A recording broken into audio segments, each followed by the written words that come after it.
Guess who's back? Back again.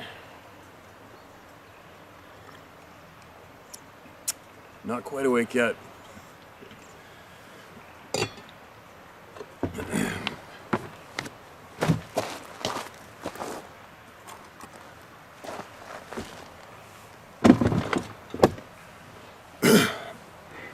Oh, I'm back.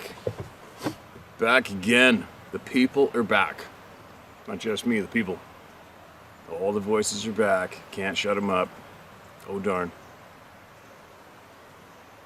I don't even remember how long ago that was. I got chucked in jail. It's while I was hunting anyway. I tried to find that video last night after I got home. I think I've been home for a day. I don't know, I might have to reread those emails that got me booted off YouTube. I'll put them up on the Rumble channel. And, make sure those voices they want to shut up do not get shut up. That's a priority. I don't give a shit what the voices said. You can't shut them up. No one on this planet qualifies to dictate what you or I say. Period. I think in a perfect world, anybody that tried to shut up a good, honest human being and stop them from speaking should probably have a timeout. Okay? Probably have a little bit of a short timeout in a crowbar bedroom or something, maybe. Should make this planet a whole lot better, wouldn't it? But anyway, I'm back. Don't quite feel normal yet. Hunting was pretty tough. But anyway, quick note, look at how low this river is. This is unbelievable. I hope all the fish that needed water had enough water while I was gone to get up in the river system. Because this is nasty. This water is so low, it's crazy. And, yeah. What is it? First week October? And there's no rain in sight coming here. There's no rain in sight on the calendar coming. It's crazy. So hot and dry and weird. But well, weather patterns, right? Weather patterns going to change. Is it global warming? Who knows? There's a whole lot of qualified people out there claiming it's a hoax to the public. There's a whole lot of politicians claiming that money's going to change the temperature of the planet. It's almost like I was joking about that the other day. It's almost like we need like a Timmy's telethon kind of thing. We can watch the chart. So you have a thermometer right here and the money level coming in here, so we know exactly how much money it takes to drop the temperature of the planet and raise the funds. It's so easy, wouldn't it? According to the politicians. But anyway, that's a whole different topic. One thing I know, for anybody who's just disgusted that I may have mentioned that possibly it's a hoax, I don't know, is the fact that when I'm in the Rocky Mountains, I'm finding seashell fossils in the slides. Seashells. Way up, way above timberline in the Rocky Mountains. That's unfortunate. I guess there wasn't any money around to change the environment back then. Sad story, isn't it? Money changes everything, right? All right, I'll shut up. What do we got? Who's going to be heard next? Everybody. That's for sure. Okay, so I got a handful of notes here. Also, you've been away for a bit. There's a lot of people out there, subscribers, are emailing me and they're sniffing for blood. They want blood. They want blood for the people who are defaming me and attacking the channel, etc. That's not so much a channel, it's me. But I appreciate the concern. I absolutely appreciate the support. I do realize we're all a big team here. The people are probably the biggest team on the planet. And it isn't people on YouTube with YouTube channels that I am pissed off. That's just a given. Those people are actually full-time, non-paid employees of this channel who go out of their way to creatively promote you and I and this channel non-stop. So we need those dirtbags around. They're doing a great job.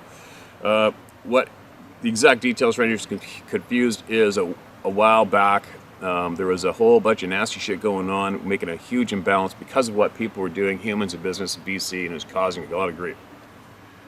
And I decided I was going to do something about it. And I created some big waves. and some activists in Victoria decided I was going to be the poster boy for their activist website, and which is fine.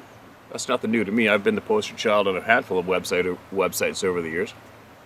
But what they did was they added in some absolute disgusting lines that referred to me to physically mailing abusive material to women to their physical home addresses. And what's been brought to my attention a few times is that that item that they put, those words they put on the website, have been quoted online by various people who for some reason hate me and hate this channel. So that's why I am going to sue the ass off of the woman who runs that website. She's in Victoria, BC, okay? Just so you know, that's to clear things up. Because a whole bunch of people email me and rattling off names of people on YouTube with YouTube channels that they're the source of the grief. Well, they're not. That's the honest details. So, but there's been a handful of absolute, instead of using swear words, let's say emotionally challenged individuals who have YouTube channels who just can't stand the fact that this channel and all of you and all your voices are free to do whatever you want, and this channel's gotten so popular. They can't stand it. They just can't stand it. And they're going out of their way to make videos to try to discredit myself, this channel, and all of you at the same time. That's fine. Actually, probably even possibly need them because it promotes the channel, right? And it actually takes their viewers away. So they take care of themselves. All right. But when they start quoting the words from that website, spreading around publicly, which was brought to my attention, all right, that's it. Enough's enough. I'm going to sue the ass off that woman for over $1 million. That's what I'm going to do. And I don't know if the way the law works now with online stuff, if that can include some of the individuals who have YouTube channels who have quoted those defamation words about me, slander. Yeah. Maybe they'll have to ride a 10-speed bicycle to work when we're done with them too. Who knows? I don't know. The lawyer will find out. Find out through the lawyer for sure. A lot of you might say, oh, just turn the other cheek, look the other way, turn the other cheek, look the other way. Well, I still haven't shared with you guys my personal history. It's not that it's not that happy of a story. I don't even know why I would. Maybe one day I will if I'm in the right mood, but I learned a long time ago that if you keep your mouth shut, you lose. You have to fight. Turning the other cheek and letting them go at it is not the right thing to do, especially when it comes to you and your character. All right? Some people may not understand that, some may, but I have learned that it is very, very, very important to fight back and stand up for yourself, okay? And if you can't, you get somebody else that can do it. It's very, very important. And I would like to think that that is the lesson you should be teaching all of your children. You fight back, okay? Look at the situation all of Western societies are in right now, right? Are we now finally reaping the fruit of children being raised to not fight back?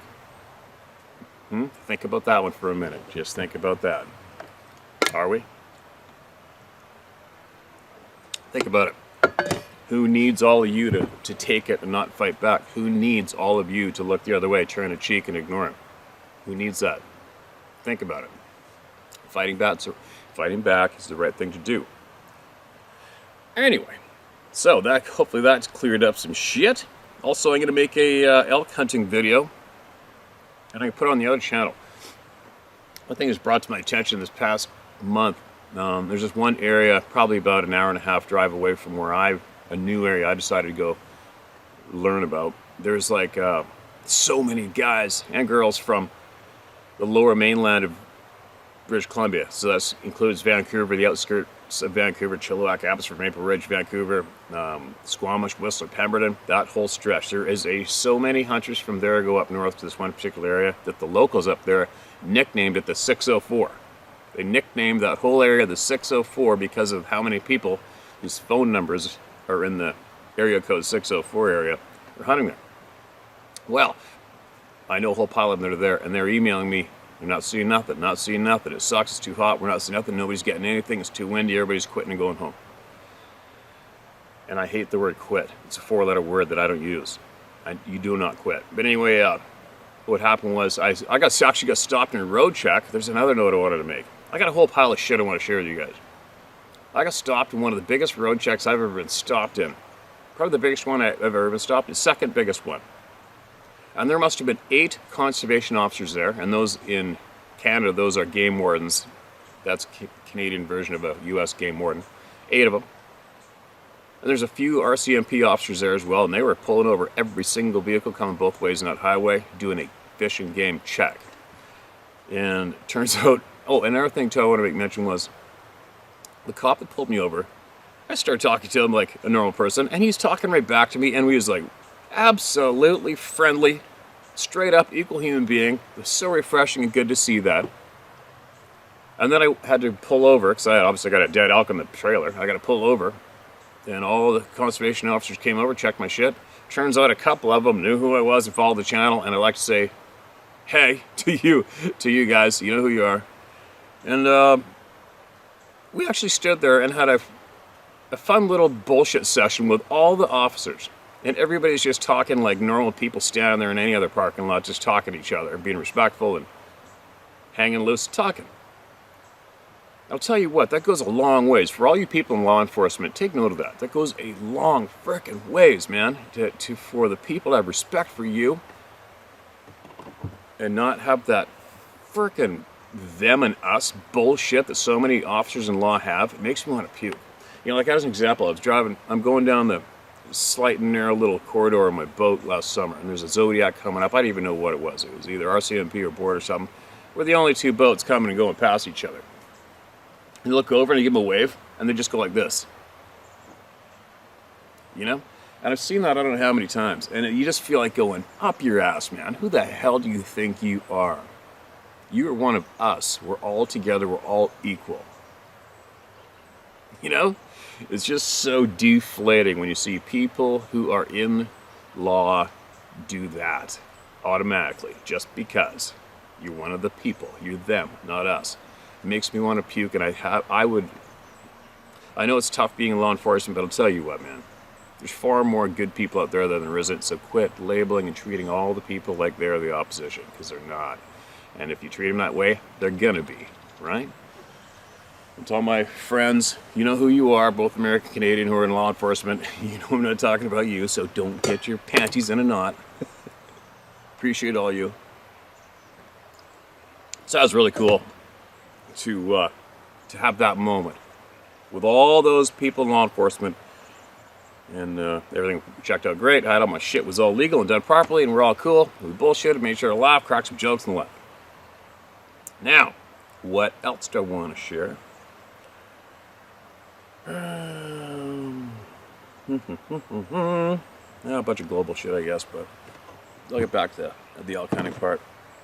So, during that game check, they told me, and it was only halfway through the day, that 62 different hunters had come through the game check, all going home, the home direction, and there's only 4 game animals taken. And that bothers me, and that's why I developed those hunting apps to help people get better. Why does that bother me? It bothers me because all 62 of those unsuccessful hunters are going to go home to their families, share their 0 success, and then they're going to go to work, and then they're going to share their 0 success stories to all the coworkers, and it's going to possibly detour a lot of people that may have been interested in getting their hunting or fishing license to get them. And what that does is it takes away a substantial amount of money that would have been going directly to conservation, because fishermen, anglers, hunters, and anglers are the #1 contributors to conservation. So that bugs the shit out of me. It really bothers me. So I'm going to make a lengthy video of my hunt, which I was in the exact same circumstances as all those people going home. Too hot, no elk are screaming, making noise, too hot, lots of hunters. And I'm going to make a detailed video of how you become successful anyway. Alright? Like in my mind, I'm not going home without my elk meat for that freezer, excuse me. I'm just not. I know I'm going to get one, and it might run me into the ground and back, but I'm going to get one. And I'm going to share that video shortly on the other channel to share that encouragement and the details and how you do it properly, okay? So not everybody's getting the hunting apps, it's fine. But all that, most of that, I think all that information's on there. I got to update all the content and those things again fairly quick, but that's what I'm going to do on that channel. What else? I am going to share, hopefully remember to share possibly 2 videos in the description of this video that I will hope to encourage anyone who's concerned, even half concerned, to watch. And it's about some global affairs that are going on right now. It's about the absolute truth of what's going on right now in the world, which is going to affect every single one of you if it hasn't already and isn't already. And it's very, very, very important, I think, for all of you to listen. All right? And again, I do not listen to Western news. I don't. You can't. And it's very vital that you, potentially right now especially, it's potentially very vital that you seek out other news sources for the true facts and try to put a stop to what is potentially going down right now on the planet. It is very, very important. I can't stress that enough to all of you. It's very important. Anyone who listens to Western news today is being so fiercely, fiercely misled. It's very alarming. It's very upsetting. And I guess the only way to get around it is for people like myself and other people on our channels to keep talking. Keep the people talking and just keep talking and spread the truth. So, if you would, if you have time, one of the videos is quite lengthy, but it's absolutely worth every second of it, alright? And the other one's not so lengthy, but it's also another one that is very, very important for as many people as I can get to listen to those videos. I'm going to try to get them to listen to it, alright? Second copy. How am I doing so far? What else? Shit, I just had something else and I lost it. Something else that was very important. I think I had it in my notes though. But anyway, I'm almost ready to start getting a voice heard. Oh yeah, okay. So I've had numerous people email me in a video in New Brunswick, Canada, of some people in hazmat suits pouring some sort of toxic substance / poison in the headwaters of a freshwater river system. And there's actually some law enforcement officers standing there guarding them. I didn't watch the whole video, but I watched enough that it is an absolute red flag. And I'm trying to figure out, I don't know who, I'm sure we have some very dedicated sleuths on this channel and our crew of people. And I am almost willing to put up a cash bounty, fair amount of money, to anyone who can find out who those people in the hazmat suits were, find out the names of those police officers and what police detachment they are from. Even better yet, find out what was being poured in those rivers. And hopefully, if somebody can come up with that solid information and get it to me, I'll pay you. And then we'll take it from there. We will blow those names and those individuals in that police department up and make the entire world absolutely familiar with them and what they have done and what they're doing and why and who's behind it. Okay? That is the headwaters of a freshwater system with shit piles of fish and wildlife and human beings depending on it. And that water doesn't just stay in Canada, it pours down south into the States. So every single one of us should be absolutely concerned about that. And I think we should put a bounty on finding out the names of all or any of those individuals who were standing in that water and making them do some explaining. Make them do some explaining. That's like a major penalty. That's our fresh water that we depend on, period, for life. Right? It's time. It's time all of you be honestly informed about everything and we all fight back. It's time. It is time. So, somebody, anyway, you sleuths out there, I don't know what's it worth? let's just figure it out together. We'll put together a nice little package for the person who comes up with the 100% solid information, and we'll make it worth their time, because time's money, man. You're going to go out of your way to do something like that. It's a lot of time. And that you need to be compensated for that shit. Right now, I'd put $500 towards that myself right now in a heartbeat, possibly more. Okay, so let's have a think about that. Any of you following this channel who are familiar with, live around there, whatever, all right, get at them, get at it. Sniff the air, smell the blood, and go for it, and act like a shark, and find out every single intimate, teeny, weeny detail you can about that incident and those frickin' people wearing badges and guns on their hips. You find out who they are. All right, we're putting a bounty on them to find out who they are and what they're doing to our fresh water. All right, and we'll blow that one up and make it global. All right, how's that for a little spiel for my first video back? Got a lot to do at home. Got a lot to do. Now, one more quick note. When it comes to listening to those videos, some of you may be questioning my stance. And I can tell you right now, I do a lot of digging. I do a lot of listening when I can. This past week, I couldn't post on YouTube. Couldn't do much. And I listened and sought out information globally. And I have some very solid contacts I can share with you. And what I will end on my little mini rants here in the beginning of this video with is, there's a lot of Western and North American government individuals who are preaching that Vladimir Putin is threatening nuclear attacks. All right?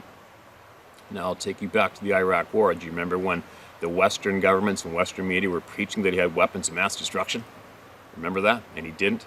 And they went in there and annihilated that country and annihilated all those people, took the gold, took their money, took their oil. Do you remember that? Well, that's what they're doing right now. And the information to back that up is very easily sought out and accessible. So I'll finish this with, I would bet my life on it that that is a lie, and that the Russian government has not and hasn't and isn't and will not threaten anyone with a nuclear attack. They haven't done it. Do your homework. Okay? There you go. Look at and follow and listen to the links I share in this video description after you watch this one. Okay, you guys? And then spread the information that you learn as much as you can. And I'll follow with, take from it what you will or leave it. It's up to you. But don't shoot the messenger, because I will shoot back. Big time. Just the messenger. Giving you all a heads up of what you should possibly be looking at. If you don't want to, it's fine, but at least I did my duty and I made it available. Okay? At least I did the right thing. And it's up to you what you're going to do with that information. Please listen to it.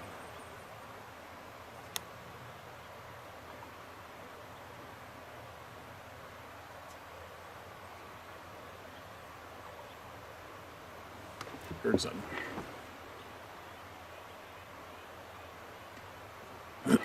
All right. Listen to this. Excuse me, it's going to be some familiar, excuse me, some familiar names coming right now. This is titled, Mr. Ash's Diaries. How exciting is that? There's more in the woods than Sabe and Tyler's incident. And this is long. That's the title. Right on, man. I am so glad to hear from you again. This starts off with good day to you, good sir. It's been a long summer here in Michigan. It's been hotter than Satan's ballsack and a pair of wool-lined leather underwear. It's finally becoming more seasonal, and fall has seemed to set in. Soon the woods will be filled with whitetail hunters, including me. Bow season begins tomorrow. For the next 2 months, I'll be in the woods. Since I retired, I've been focusing on these diaries, and I have to admit, I haven't worked this hard, that is, speaking to elders and translating Ashinabemowan, and it was pronounced Anishinaabewin. Who would have guessed that pronunciation? The Ojibwe word for language, the cognitive English, than I did when I was working toward my master's degree many moons ago. Oh, this became a mind-opening experience that I'll allude to later. Since June, I have spent hours with elders of the Ojibwe, Padawadomi, Potawatomi and Creek elders from your neck of the woods. Well, far neck of the woods, Ontario, Canada. These diaries are daunting at times, and the fashion that Mr. Ash wrote in 2 and sometimes 3 dialects became overwhelming at times, and I finally told myself, take these to the elders. That's exactly what I did. And I regained some of my sanity back. If anyone has learned a new language, you'll know exactly what I mean. I packed up and went to the UP of Michigan for 3 weeks and spent my time with an elder not far from her is the Hannahville Potawatomi community. I had such a hard time trying to pronounce her name that I asked her if I could call her Nukamis. Nukamis, the Ojibwe word for grandmother. After she laughed at me, she nodded and said that'd be fine. The best move I've ever made in the pursuit of knowledge, and that includes the time I spent listening to PH Does in college. These volumes are filled with the knowledge that is usually held by the elders for the elders. I could tell that she was leery of letting me know what was written, but she also knows that much of this information is long overdue to be heard and lived. Though, before I get into this, I had a situation that occurred back in July 2nd of this year. That didn't happen to me, but it shook a man that was nearly the same size of actor who portrayed the character Gregor Clegane, also known as the Mountain, in the miniseries Game of Thrones. For those who haven't seen the miniseries, including me, look up Half-Poor Julius Bjorgensen. Half-Poor is 6'7" tall and 400 plus pounds. I had to search the internet to find a man this large. A kind of man you definitely want as a friend. Though he was massive, he was mentally wrecked. He was a mentally wrecked individual when I met him. Oh, that sucks, ass. Oh, damn. Hold on. And then I splashed coffee right up into my eyeball. Nice. Now,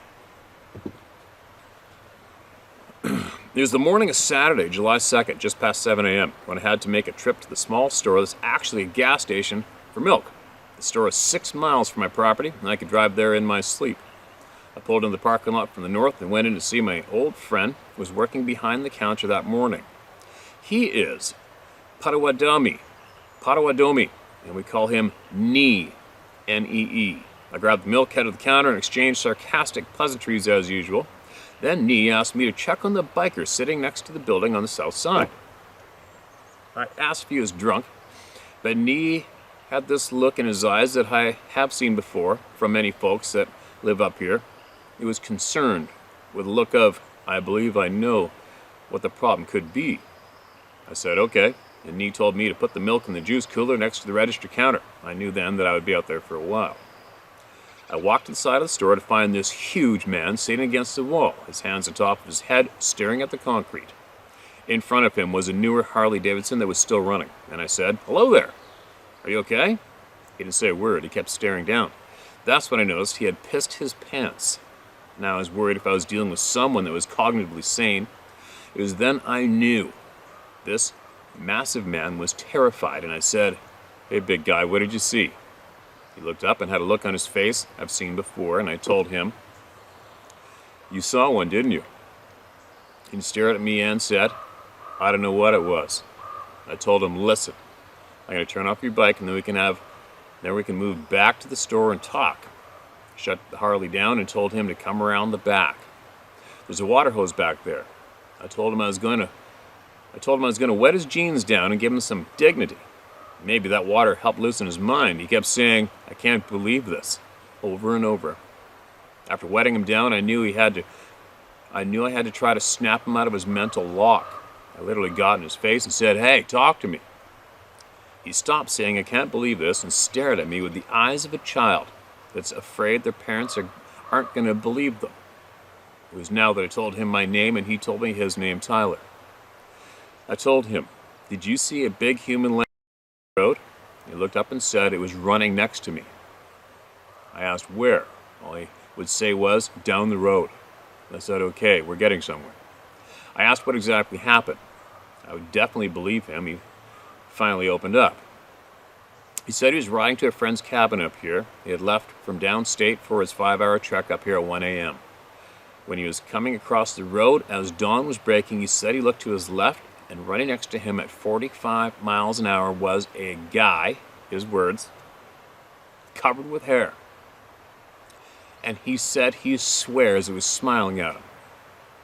I asked how big he was, and he raised his voice and said, "Bigger than me." I told him, "I bet."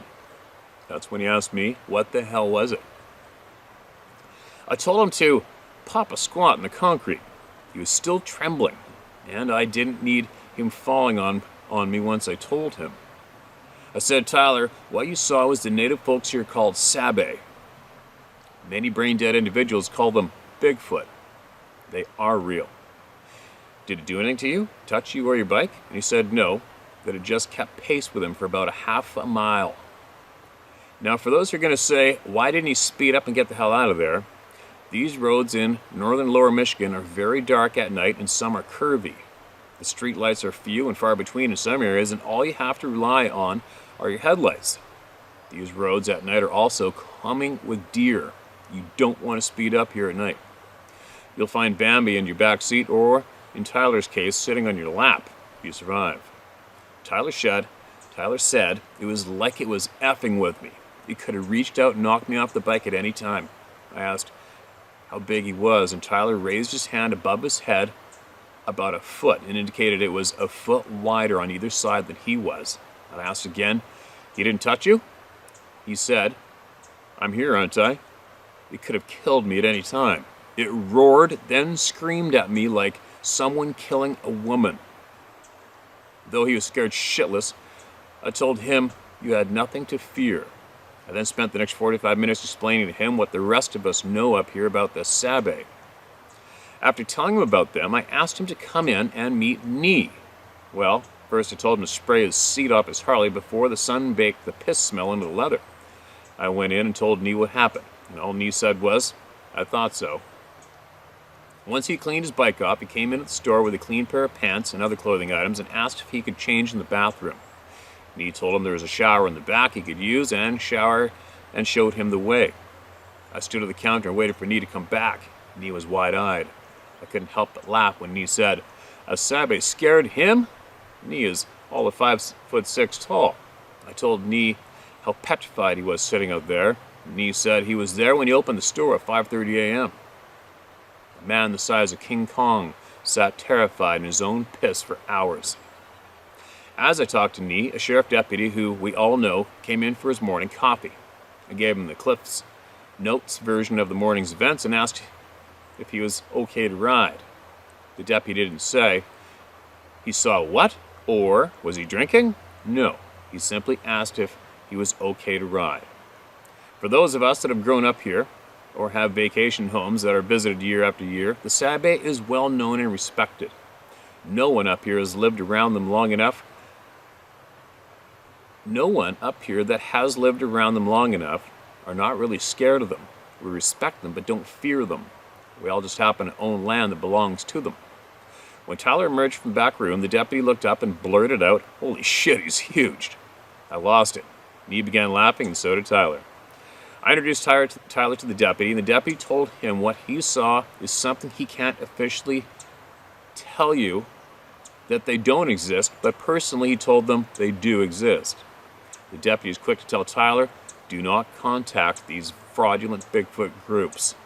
We have enough trouble keeping those idiots from trespassing in private land here already, and they would come up here by the van load stirring the pot.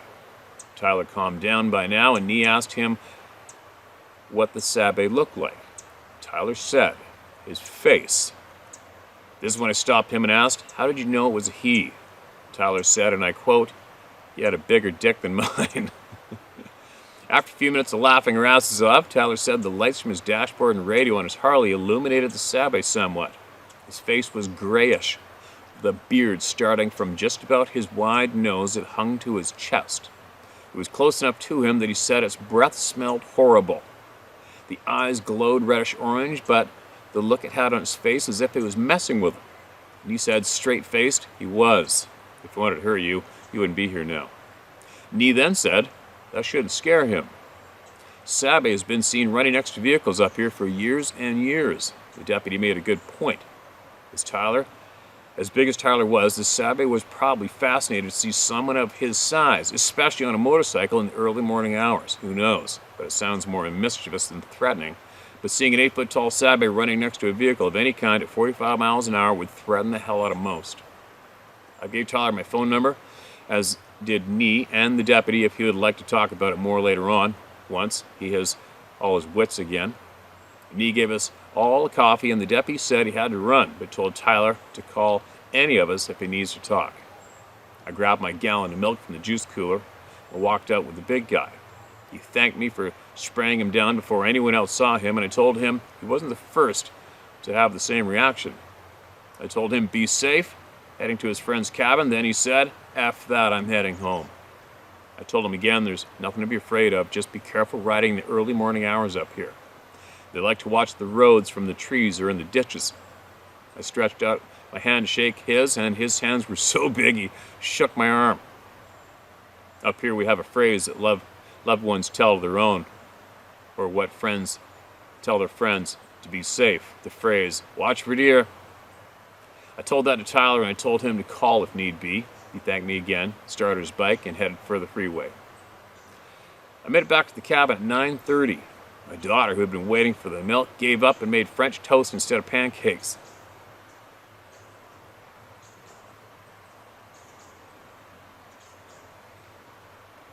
I told her what happened, and all she said was, I should have known.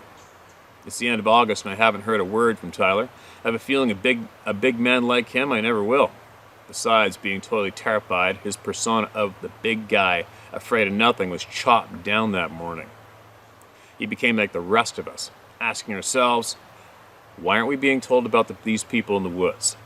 I have a feeling once he was in his right mind, he would not take ridicule very well if he spoke to some of his compadres about this incident. I wish him all the best. I hope this doesn't keep him out of the northern woods, but I would bet the cabin he won't come back again. I hope he calls, but I'm not betting on it. Okay, yeah, no doubt, man. You know what? Reading that one, that absolutely brought to mind that time my ex-girlfriend years ago had that one running beside her in her car, inches from her face, stooping out looking at it, and she said, quote, it looked like it was rocking it out. Her words were, it looked as though it was rocking it out, like it was having fun, it was entertaining itself, loping beside the car looking at him. And what else? Also, I know a very A-type guy, lifelong mountain horseman, mountain guide, big game guide, and his brother told me of the time he was, and this guy would kick anybody's ass. Very, very fit dude.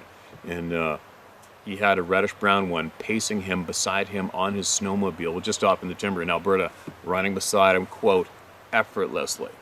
Scared the frickin' shit out of him. Right? Why they do that? I don't know. You want to screw with a human being, all you got to do is that, right? But that happens all the time. Anyway, the email's not over yet, you guys. And like you said, you probably won't hear from him. From noting his first initial physical reaction of pissing himself and sitting on the concrete chanting, I can't believe what I saw, or whatever it was. Yeah, I have a funny feeling that he probably slides into the category of, I'm never talking about this ever again. I'm not talking about it to anybody, and I don't want to remember those 3 guys that talked to me about it. Probably one of those, right? I'd almost put money on it. It's like how many times I've heard about people have the experience with people, and they don't talk to those people they're with ever again, right? They don't want anything to do with that memory, and get it away from me now and never bring it back at all costs. It's unfortunate. So yeah, I wouldn't put money on him contacting either. I don't even think that he'd go out of his way to secretly seek out and watch this channel or even other ones, I'll bet. But if he is, by some slim chance, I hope this channel's making you feel better, man. Carrying on. The same month, July, my youngest daughter became very ill. She's a pastry chef. A CIA,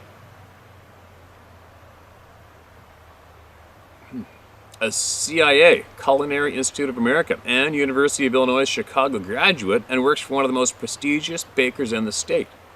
Due to her job, she had to have the jab to work. Filthy pricks. She was fully vaccinated with the booster. She was taken to the hospital on July 17th. She described it as an itch in the back of her throat that became an uncontrollable cough. Within an hour of being at the hospital, she had to be intubated through the trachea. She's in the hospital until August 23rd. The breathing tube was removed on August 13th, and it took 4 stitches to seal the wound. Now she has partial paralysis on her left side, and she has months of physical therapy to regain total use of her left hand. I have moved her in with me to assist her with her PT. She's just as bullheaded as me. She's determined to be back at her normal as quickly as possible. So determined, my kitchen looks like Betty Crocker's taken up shop. Since she's been here, I've had at times no time to translate Mr. Ash's diaries. Now she's becoming stronger and getting to the point of not wanting me to help anymore. Side note, how many of you got to the point when you were ill that you had enough of loved ones hovering over you? My daughter's there now. Did I mention she was bullheaded? Last week I got back into the translation of the diaries. Folks, stop. Okay. Your next paragraphs talk about the, right? And everybody knows my stance on that. I'm gonna refrain from these 2 paragraphs because the little puke, coward, ass, shitbags who want this channel to go away are surfing through the content of the videos to point out where you or I speak about this one, publicly to get the video and the channel taken off YouTube. Okay, man? So, I'm going to sadly pass on these couple of paragraphs because that's why we got booted last week. And I will tell you what, this is what I'm going to do. I'm going to call this part 2 of this email, and I'm going to read this on the Rumble channel in a separate video. You guys can go to it, and I'll put the link to that video in the description below once I get it done. Okay, you guys? Because his voice needs to be heard, her story needs to be heard, and you need to hear it and pass it on if you feel. All right, rant over. I'm going to get your rant on that other channel, man. This is a long email. I wonder if I should do a part 1, part 2 on this. So here's some of the knowledge I learned from the elders back in June. Once I realized these diaries were becoming overwhelming, with some of the words having multiple meanings, I needed the help with the lexicology. I was introduced to a beautiful soul, 87 years young woman with a heart of gold. After a phone call with her, she was more than intrigued to see these diaries.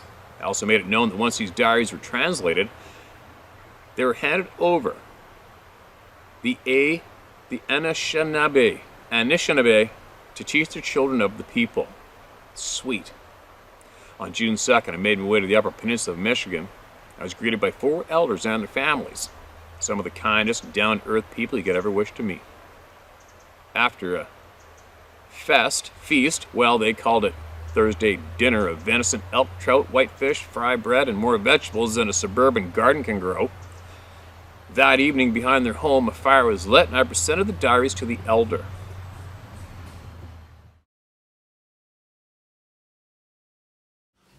Alright, had a bit of a blowout there with the camera down the river. That's the camera the goats knocked over when I first bought it brand new for frickin' 1,800 bucks. And it's taking a beating even more. I should probably get it replaced here pretty quick, I guess. So, back in the man cave and carrying on from where we left off from our generous contributor. Listen to this. They called it Thursday dinner. The venison, elk, trout, whitefish, fry bread, and more vegetables than a suburban garden can grow. That evening, behind their home, a fire was lit, and I presented the diaries to the elder. I let her take her time reading and thumbing through each one. Every now and then I would get a look. It was the look of, oh my. During our phone call, I told her how I wanted the truth to be known of what really lives in the forests and woods. Now that we are face to face, I had a feeling I may not get that information. Well, I was wrong. She wanted to make clear to me that much of this information has been known to the Ojibwe for thousands of years. And when they tried to share the knowledge in the past to those who had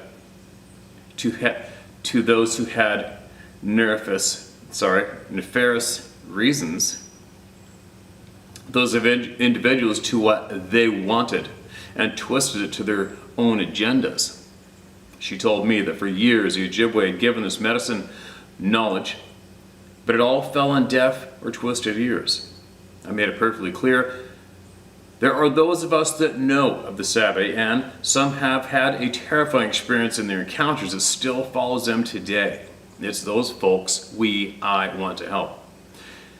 I made it known that yes, we have not been told the truth of their existence, and I also made it known that I know there's more in these woods than Sabe. I got a look from her of, oh really? That's when I knew she was reading my soul. This expression is an Ojibwe phrase for, in plain, no nonsense terms, a bullshit meter. Yes, and everybody has it and everybody looks for it. And I passed with our Aboriginal elders here, as they did with me. As I said before, the elders can tell if you're full of it or being truthful. I went straight to the point. I told her I know of the little people, the bear walkers, the wendigo, the evil spirits. I told her what I knew of the star people, which wasn't much. I told her of the time Mr. Ash and many others saw the Thunderbird fly across the northern Michigan sky. I went into detail of the knowledge I knew of all the beings I had mentioned. When I got to this point, she stopped me. At first, with no expression on her face, she said, okay. Then, as if a switch was turned on, she smiled at me and then with a tender and chuckled laugh said, your mind is open to understanding. Let's do this together. She spent a week of reading the diaries. The following week I was told I needed a sweat. A sweat lodge ceremony was held. After spending more than an hour in the sweat lodge, the ambient air actually felt cool.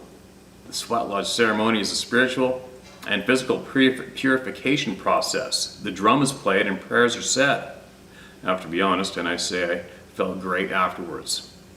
That afternoon, Nukamus and her friend, an 86-year young Cree elder visiting her for the summer, Miss D, side note, Miss D has a name so long I can't pronounce it, asked me of my personal experience with the Sabe. I told them of that day in the river and 3 other instances I had with them around the cabin and hunting. Then she asks, do I feel frightened around them? I feel more shock and awe around them with a boatload of wonder. Have they scared the hell out of me? Damn straight. Laying in bed with the window cracked about an inch and hearing a roar that turns into a blood-curdling scream will make you wide awake at 3:30 in the morning. All this time, as I relate what she asks, she is straight-faced, no emotion, just an attentive stare. I could still tell she was reading my soul. Nukamus and Mr. D didn't know Mr. Ash personally, though they have friends that knew him. Her friends were the ones that set up our first phone call. I again made it clear that there are thousands of good people that have encountered the Sabe and other beings in the woods and forest. I told her how we all have been lied to by the so-called authorities and made to believe that what we saw was just a bear or just a wolf. But we all know that's a crack. She began to chuckle and said, are you telling an Indian that the government lied to you and you're in disbelief? I couldn't help but laugh and I just nodded my head. She began by telling me of a passage Mr. Ash wrote in the 4th diary. It was dated October and written in Ojibwe. I know some of these words are challenging, so I will add the Ojibwe word and translation at the end of the email. The passage begins, the spiderwebs are large. I must find plenty of meat for the winter. The spiderwebs are large is a weather sign used by native tribes across the continent and for the most is spot on.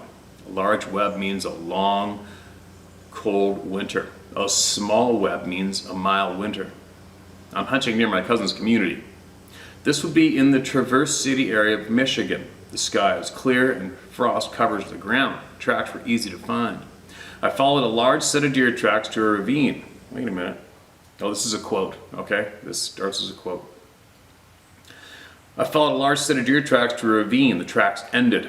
None to the north and south, none into the ravine. I went back the way I'd come to find a set of elk tracks that were heading to the north. I followed the tracks to a meadow. I stopped at the tree line. They were gone. I'm getting frustrated. Where's all the game?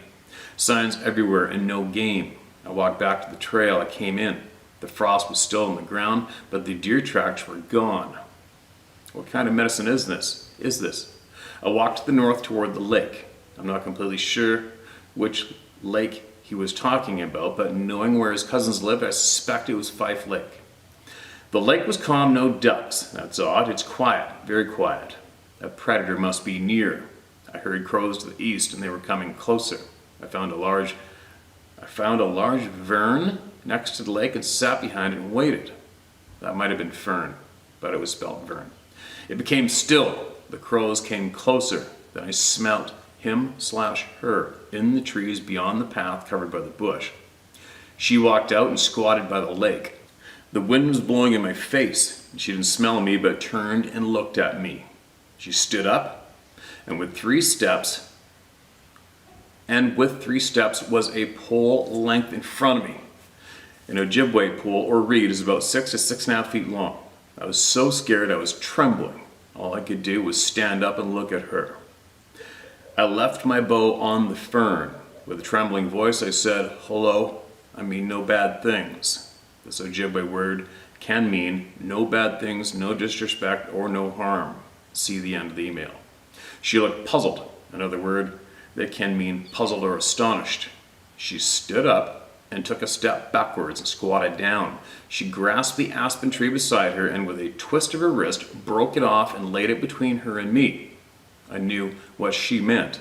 Grandfather taught me years ago. She made a low groan. It made me wet myself and came to my mind and said, "I'm hunting to feed my family."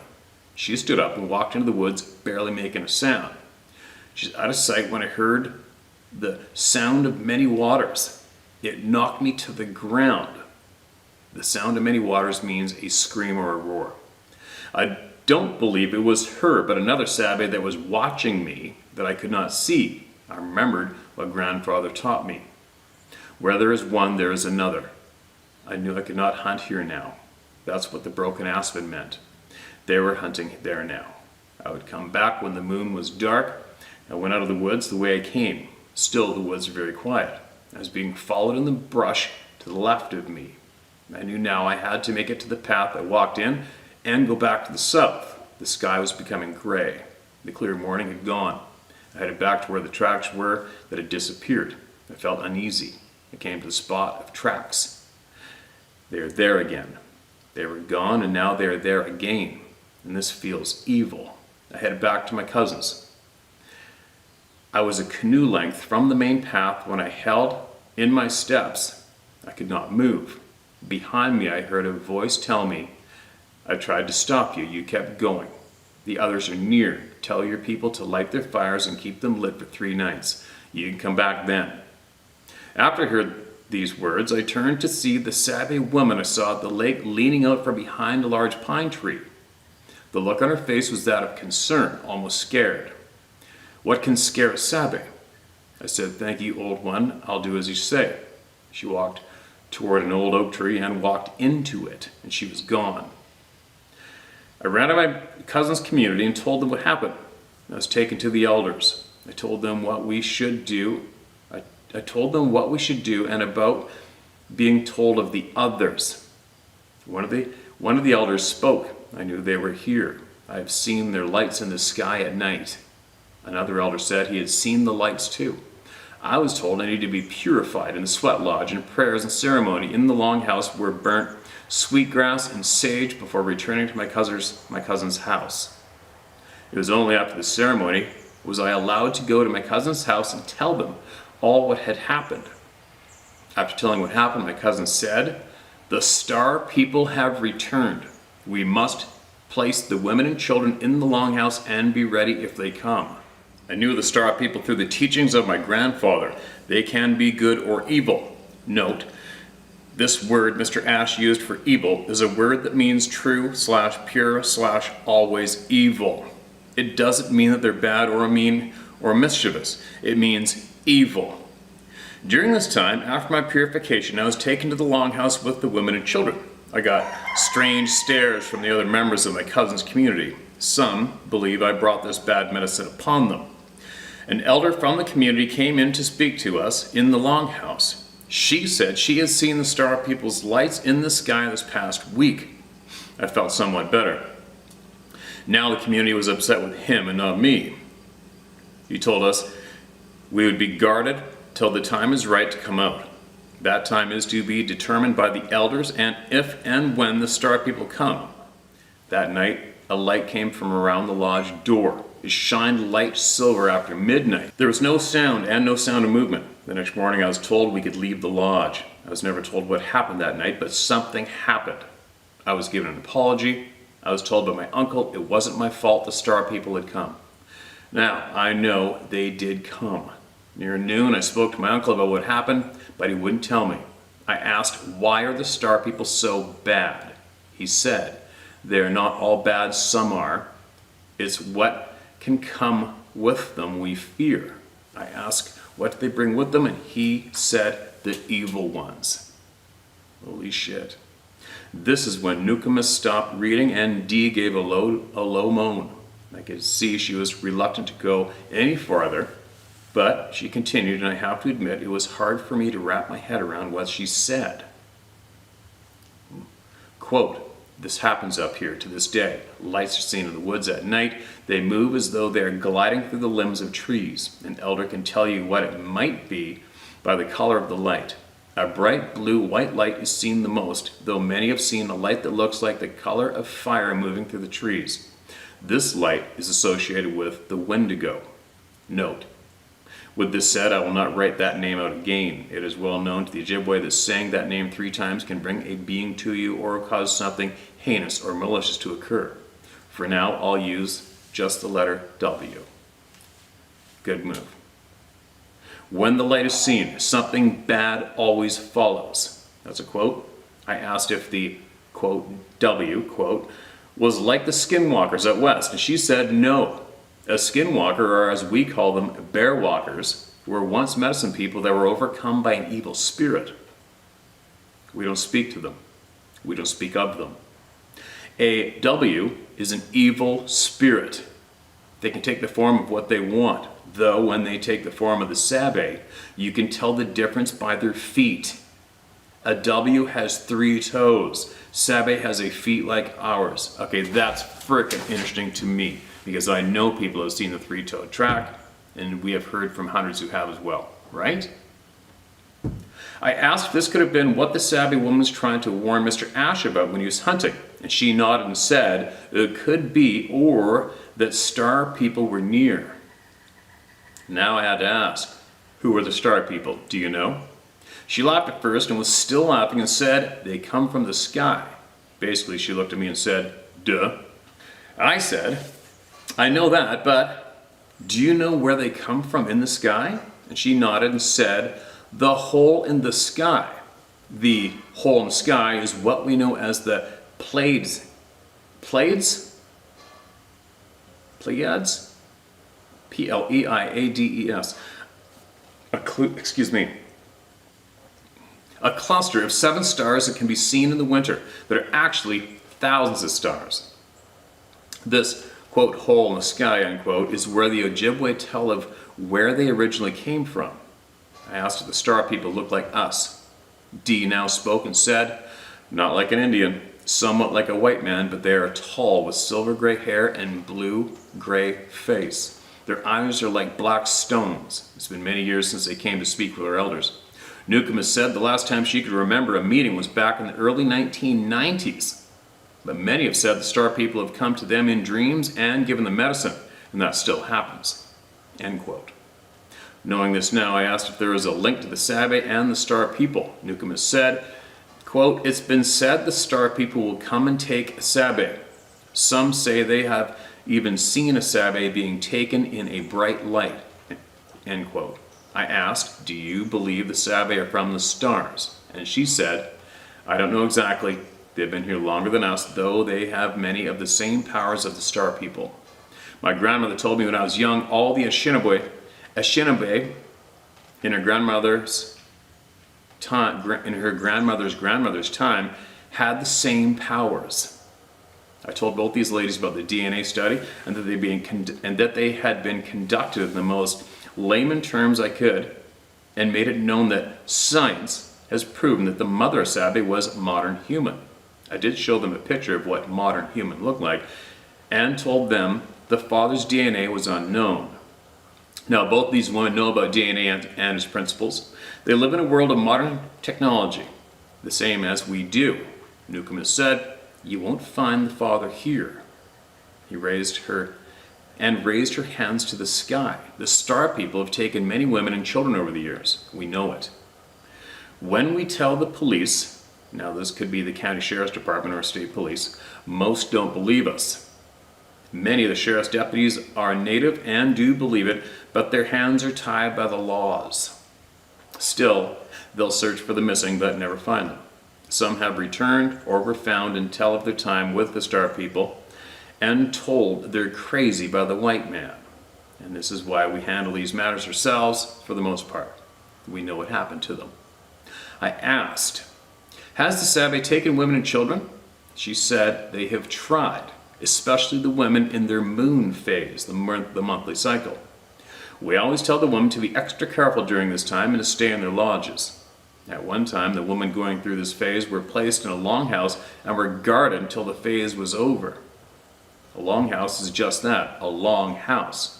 And they are between 60 and 75 feet long, between 15 to 20 feet wide, and 18 to 20 feet high.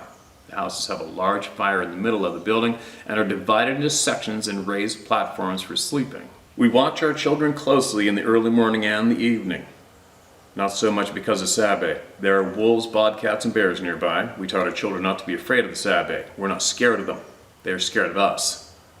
The part of 7 grandfathers' teachings, we respect them. It's hard for the white man to believe that one time we lived in peace with the Sabe. We traded with them and they would come to powwows. Their children played with ours.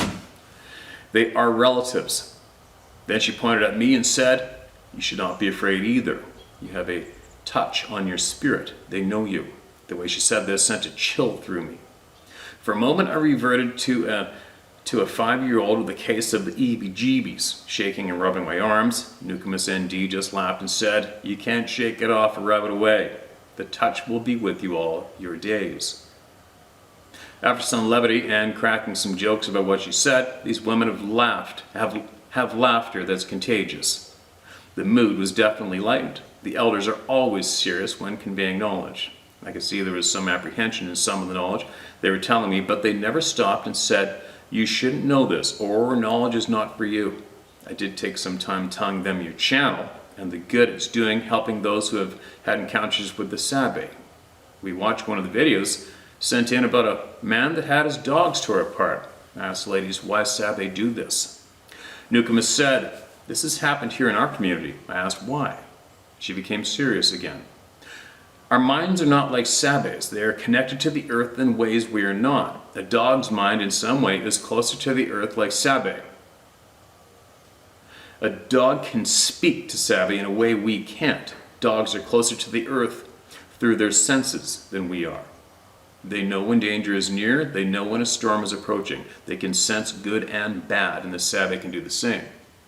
I told her I understand the canines and even cats have a sixth sense that we can't understand. Dee laughed and said, it's too bad that not many people don't have this sense. The world would be a better place if they did. I asked, why kill a dog? Newcomb said, maybe that dog told Sabe something it didn't like. A dog that won't back down is very determined and loyal. Not many dogs would stand up to Sabe, but those that do can be hurt badly or killed. We know our dogs. We know when they need food, want to play, need to take a crap, and we know how they act around others. Always trust a person the dog trusts. Never trust someone it doesn't trust, though hunting dogs are different. They know the purpose, to hunt. They are trained from a young age to bring the meat to the people. Many become hard-headed and believe they're the best. Side note, how many of you know a hunter that will tell you every time you see them, my dog will out-hunt any dog in the state, or no one can touch my dog. Those who have hunting dogs have put in years in making the dog the best hunter it can be. Those dogs are instilled with the notion that they are the best by their handlers, being told over and over again, they're a good dog, you're the best. They may not speak our language, but they know our feelings. The old saying, the dog knows what I'm thinking. Well, in a way, yes, but what is truly meant is, the dog knows how I feel. When constant positive affirmation is given to a dog, they come to believe they are the best. For some hunting dogs, that can be their downfall. As my dad would say, never let your mouth override your ass. Nukumus said, dogs tell other animals and people to stay away. Do some of those animals and people stay away, or does some start a fight? Sabe sees a dog as our companion. Is Sabe afraid the dog will tell us something? She just shrugged her shoulders. She went on to say, I remember stories my grandmother would tell of a time when the Anishinaabe could speak to the animals and the animals would talk to them. We are equals. And some of the Anishinaabe become proud and say, we are better than you. When this happened, the animals stopped speaking to us. Many mids, the medicine people, will tell you that the animals can still speak to us if they wanted to. They know our words. Without thinking, I asked, if they know our words, why don't they listen sometimes? She began to laugh and said, dogs and Sabe are like people. Some are assholes too. I sat there with my head down, feeling like a mental midget, laughing at myself, thinking I should have known. Quote, the Sabe can understand, know the intentions of any animal and any person. It's hard to say why Sabe would kill a dog. They have reasons unknown to us. They have the mind of the natural earth and other powers that we have forgotten. Sabe can become a part of the earth. They can be in front of you and you will never see them. Two people can be together, yet Sabe will only let one see them. That's interesting, isn't it? We've heard that before too. They can blind our minds. They rarely give their medicine to more than one person. The Sabe seek those with a humble heart, a good heart, ones that don't believe they are better than others. I kind of laughed and told Nukumus, maybe that's the reason no one on a television show has found one. No doubt. No doubt. And Nukumus laughed and said, Sabe are real. Television is not. I don't watch television. Everything I need to know is outside my door. Ditto. I can tell that this is a touchy subject with Nukumus. As with many elders I have spoken to across the country. They hate television. Well, they hate what is seen today. They want their youth to learn the ways of their people, and those ways don't include an electric brain cell killing device that too many can't live without these days. I knew better. Change the subject. You said that there are evil ones in the forest. Is there a way of knowing if they are near? Nukumus nodded. Sometimes they can appear as a bright light like a ball of fire. You asked about the dogs. Yes, some have been killed by Sabe, but some have been killed by the evil ones. I asked, do they look like Sabe? She looked sternly at me and said, they can look like whatever they want. They, like Sabe, can become anything they want. They can be a wolf, a coyote, a fox, a raccoon, whatever they please. Sometimes you can tell by the tracks. Footprints become paw prints. We know not to track them. We leave that area. Some have seen them turn into starlight. I asked what that meant. Nukumus said, have you looked up at a star and seen it shimmer with the different colors? It's like that. And that is when I showed her a clip from the movie The Predator. She leaned back and gasped. She said, yes, like that. I've never seen this phenomenon, but I know many have described seeing this being in this state. I asked, can Sabe do the same? All she would say was, I never heard anyone say they did. They have said that they will just disappear before you. Sometimes into a tree or a rock face. Sometimes they'll become a round white light and shoot into the forest. Most of the time they just run away with hardly a sound. When they warn you away, they will rip down trees as easily as we break twigs for the fire. I told her I've seen one run across an opening while deer hunting, and I bet I could have sat a dinner plate on its head and it wouldn't have fallen off. They appear to glide through the woods. Nukumus asked if I had ever seen one run on all fours. I said no, but I heard it was scary as hell. She told, your people, the Lakota, have a word for this and for the Sabe when they run this way. It's Ikatomi. I told her I knew that word as a story that Oyate would tell about the trickster spirit. She said yes, that's one of its meanings. It also means insect-like the way a spider runs. We have nearly the same words. Asabekeshi Minwendan. Folks, if you've ever seen a spider run, you'll know the body of the spider stays perfectly perpendicular to the ground or across a wall. Only the arms and legs are in motion. That's the description of a sabe running on all fours. I hope I never see it. Me neither. I told Newcomus, I know they are fast. She told me a member of her community was coming home from St. Ignatz, Michigan, the first city across the Mackinac Bridge, across Route 2. He had entered the Hiawatha National Forest when next to his pickup was a sabe running next to him at 50 miles an hour. He nearly had a wreck when he sped up to get away. Once he sped up, the sabe ran to the north through the forest. An elder I've spoken with in Wisconsin have said a police officer and many others witnessed a sabe run through a parking lot of a bowling alley. It was estimated it crossed the parking lot at 56 miles per hour and disappeared into the woods across the street. The bottom line is, you will never outrun them, period. Newcomb has said those who ride quads and snowmobiles need to be careful too. A member of her community was 18 years old and was hunting alone down an old trail about 6 miles of the town. It was dusk as he was heading back when he saw a sabe come out of the pine trees in his rearview mirror. The sabe ran up to the back of the snowmobile and picked up the rear of the machine 4 feet off the ground, then dropped him and the snowmobile. He smashed the throttle and hit 2 trees getting out of there. That man's now 33.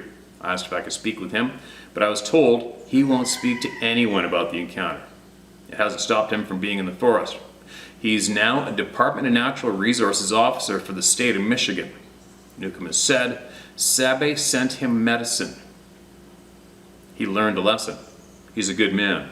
As a 17-year-old, not so much.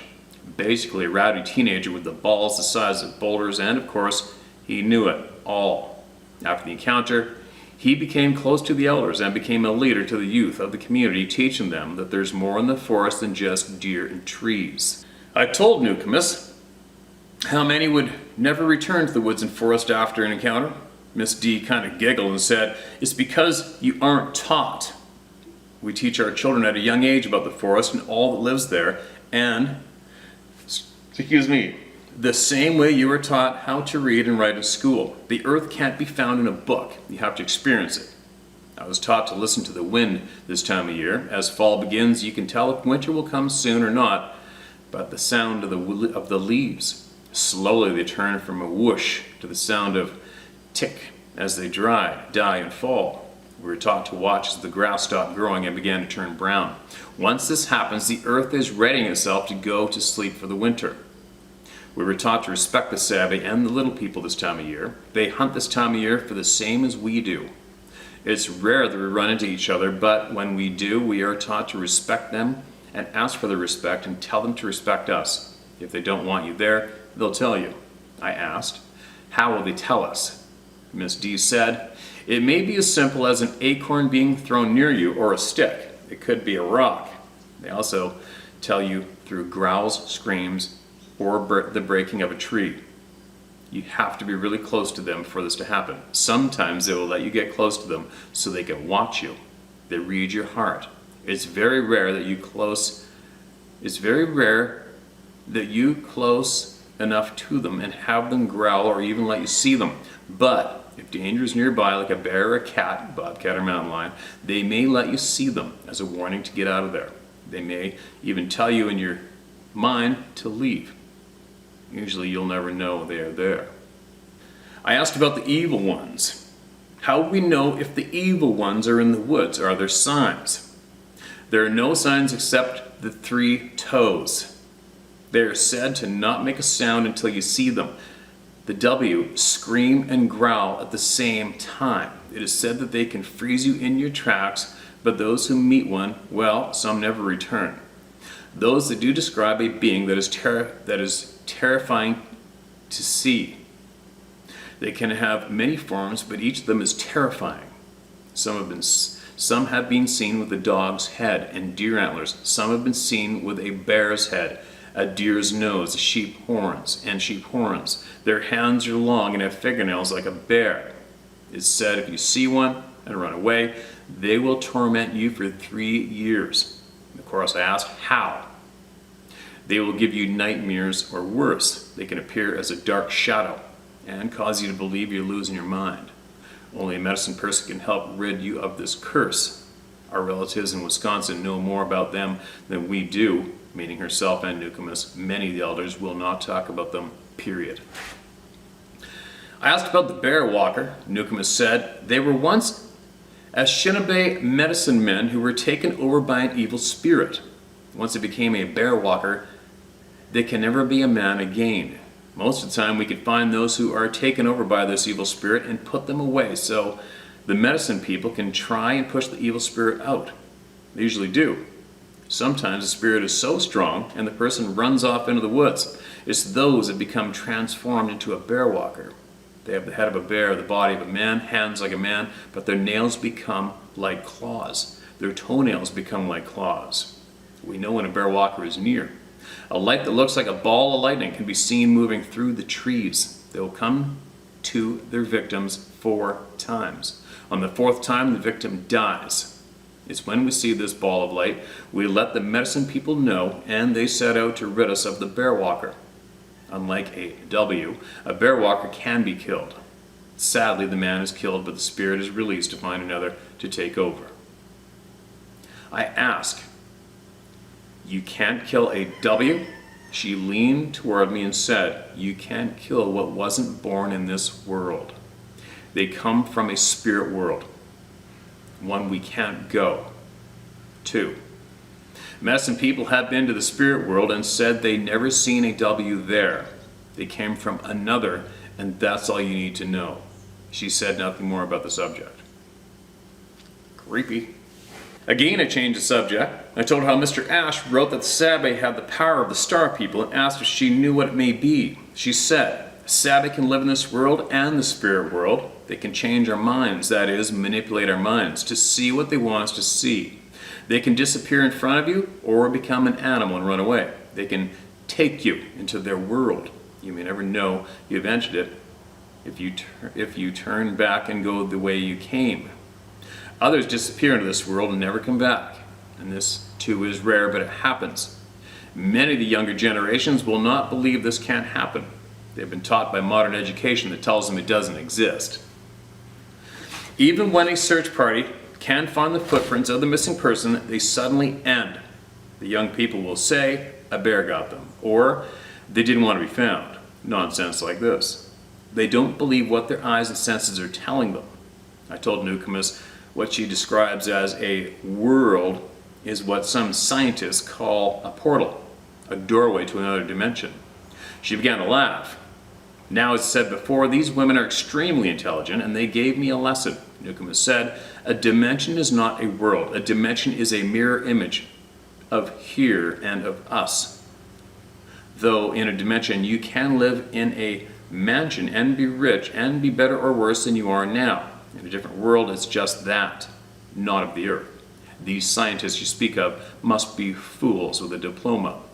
They live by what others have told them, and doing the same as they were taught, and every now and then they find something new. I wonder if truth and knowledge is a part of their search. Our people have told these scientists about the star people for years, and they won't listen. They call us crazy or worse. We, for the most part, don't speak to them anymore. It's a waste of breath. The star people used to give us knowledge of these worlds, but not anymore. Sabe has kept this knowledge and passed it down to their youth. Most of us lost this knowledge and can't pass it down to our youth. There are some medicine and holy men that still have this knowledge, but won't speak of it. Though the medicine they give us can't be from this world, yet even our own young people won't listen. They'd rather walk around with a cell phone watching dumb people eat laundry soap. There is an awakening coming. The newer generation have begun to listen to the elders again. There's hope. The knowledge of the star people can be handed down someday by those that have it. Until then, those that have it will keep it. I asked, can the Sabe make us sick? She said, yes, and heal us too. It is said, those that disrespect them can be struck with sickness, even cancer. They can scramble your mind. What's that mean? They can cause you to tremble and lose your bodily functions, like Mr. Ash wetting himself. Their voices are powerful. I said, "Oh, I know, I've heard them scream and roar. It does get your attention at 2 o'clock in the morning." They both laughed, and Miss D said, "At any time of the day." I said, "True. I hope I never pissed them off." Newcomb said, "You know them. They know you.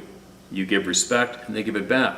Just remember, it's better to not know they are there than it is to know they are there. They'll watch you from a distance, and you'll never know it. It's when you do see them or hear them, when you do see them or hear them, it's a warning. The warning may not be about them. They know more about the woods than you. Always listen and feel the earth. It's a great teacher." She began to laugh, better than those who give fools diplomas. Well, damn. I didn't realize I wrote this much. I've said so much more from my time with these ladies. I recorded everything. I admit they are both long-winded. They get started and off they go. I left out the Ojibwe words this time. I know they're not easy to pronounce. If you and others like, I can send along a word list. For now, I'll end it here by saying, I left the UP with a hell of a lot more knowledge than I had when I arrived. Point is, folks, respect the woods. They hold more than deer and elk. To the Ojibwe, bear, deer, bobcat, elk, moose, etc. are not wild. Nothing is wild in their home. We become the visitors. So respect the woods and forests and know that there are other beings on this earth that we have not been told about since our childhood. You won't find experts on TV, just actors with their own agenda. Meet the elders in your part of the world and speak to them honestly and knowingly. There's so many encounters that could have gone differently if we were properly educated. I so agree with that. That education doesn't come from a TV show or university.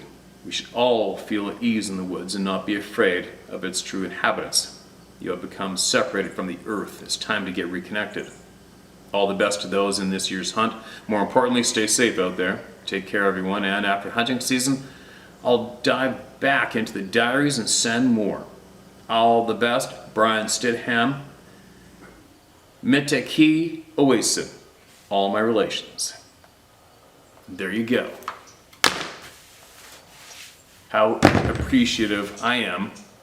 I can't speak for everybody else here, but I am so freaking appreciative of your time and sharing it with everybody here through me, man. Absolutely looking forward to hearing more. I miss speaking with my First Nations superhero women. I kept thinking about them reading through this whole share, and I'll be getting in touch with them shortly. I am absolutely stacked up to here with shit I gotta do. But anyway, there's so much in there that correlates, directly relates to so many incidences and experiences, right? And also what I've said since day one, you know, take Dave Plattis as an example, responsible for collecting how many samples of DNA, and I watch him, and I watch what he does with his time and what he focuses on, right? And what's he focused on now? What's he learned? Where's his journey brought him? He's looking up there to the dangers to us are coming from up there. That's what he's discovered in his own time, and lots of it spent. That meshes right up with what we just had shared with us here, right? So there. Take from it what you will or leave it. It was a long one. You might want to listen to it again. There's some very important information being shared in there, and I'll tell you what, if you have been listening to the people who have shared their experiences on this channel and their knowledge, so much in that is absolutely meshed right up, right? So, there you go. I'll be back with more, much more.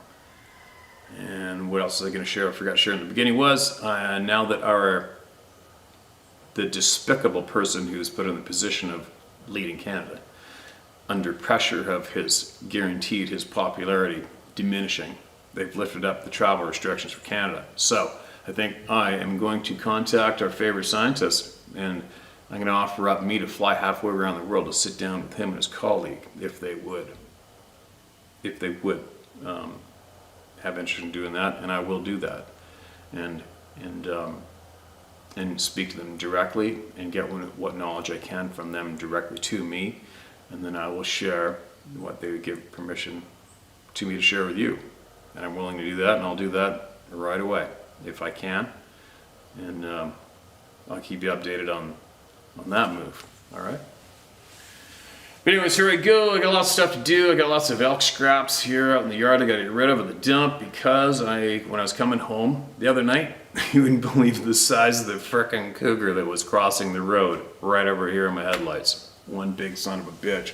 So I got to get this smelly stuff out of here so he doesn't hang around here thinking there's something for him to eat. Because he could make quick work of one of the horses or the goats, right? Chickens. Anyways, that's it. That's a good long one. I'll be back shortly, and I will share what Brian shared in the beginning of his email. I'm going to kill the camera, flash it up again, reread the beginning of his email, and I'm going to put that section on the Rumble channel. And the Rumble channel link will be in the video description below. Okay? Let me say it one more time. The link to my Rumble channel will be put in the video description of this video. Okay? It's so funny how many people will email and ask questions. Hey, where's the link for this? What's this? What's that? When I said it clearly in the video. You just gotta listen. I'll be back. Thanks for coming out. Thanks for support, your kind words, just kindness. Thanks for your kindness, period. I'll be back.